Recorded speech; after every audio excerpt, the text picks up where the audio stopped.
Glory to God the Father and Son Yeshua Messiah. Jeremiah 38.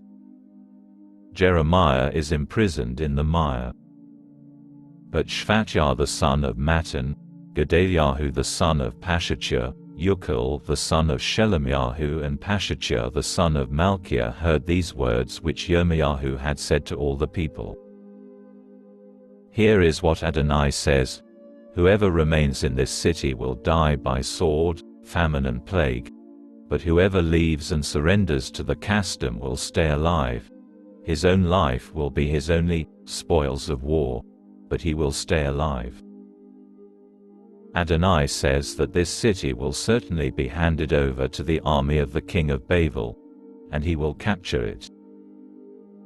The leaders said to the king, Please let this man be put to death, because by speaking such words to the soldiers left in this city and to all the people, he is demoralizing them. This man is seeking not to benefit this people, but to harm them. Sidkiyahu the king said, All right, he is in your hands, for the king can't prevent you from doing as you please. Then they took Yirmiyahu and threw him into the cistern of Malchiyahu the king's son, which was in the guards' quarters. They let down Yirmiyahu into it with ropes. In the pit there was no water, but there was mud, and Yirmiyahu sank into the mud.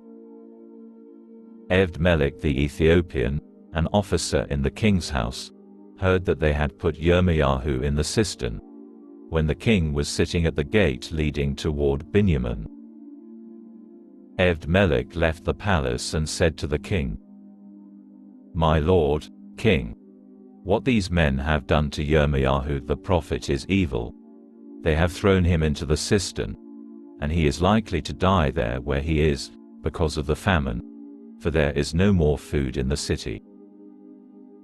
Then the king ordered Eved-Melech the Ethiopian, Take 30 men with you from here, and bring Yirmiyahu the prophet up out of the cistern before he dies. So, Eved-Melech took the men with him and entered a storeroom under the treasury in the king's palace, from which he took some old clothes and rags. These he let down with ropes to Yirmiyahu in the cistern. Eved-Melech the Ethiopian then said to Yirmiyahu, Use these old clothes and rags as padding between your armpits and the ropes. After Yirmiyahu had done this, they pulled Yirmiyahu up with the ropes and took him out of the cistern. Yirmiyahu remained in the guards' quarters.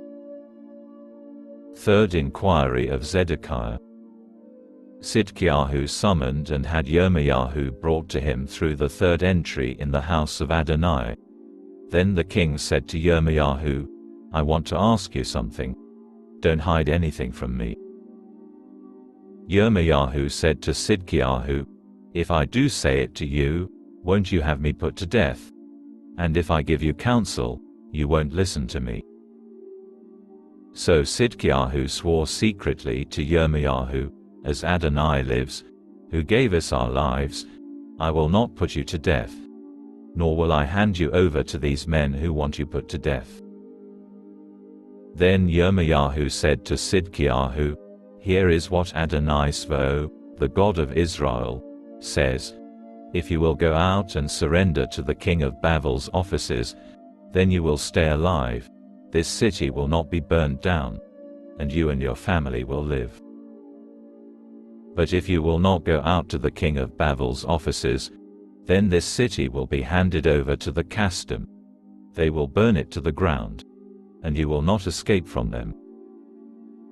Sidkiyahu the king said to Yirmiyahu, I am afraid of the Judeans who deserted to the custom. The custom might hand me over to them, and they would mistreat me.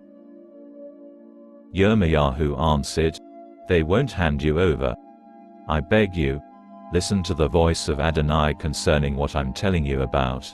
Then it will go well with you, and you will live.